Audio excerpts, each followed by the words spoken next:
Okay, hello everyone. George Webb here in Boston, Massachusetts. I'm here at the Charles Lieber trial. Charles Lieber here is the Harvard professor who was making those flights back and forth to Wuhan.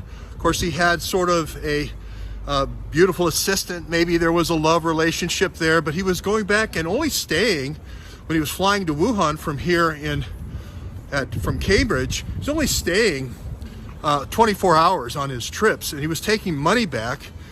In the cross-examination here of the FBI agent, she said that he didn't even know how to use the money that was in a bank account. He didn't even know a Chinese bank account had been set up for him.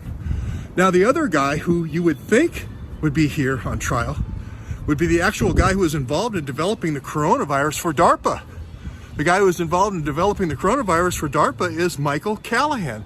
By his own admission, he saw 6,000 patients in China up until he gets a phone call on January the 4th, 2020 from who?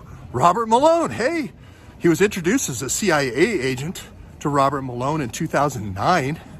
Hey, how you doing? Hey, how are those cases going? Those 6,000 cases. How are those 6,000 cases going in Wuhan? The only way Michael Callahan of DARPA, of course, here's the beautiful Charles River. The only way Michael Callahan could have saw 6,000 cases if he was going from hospital to hospital. Remember, his diplomatic cover was over here in Cambridge.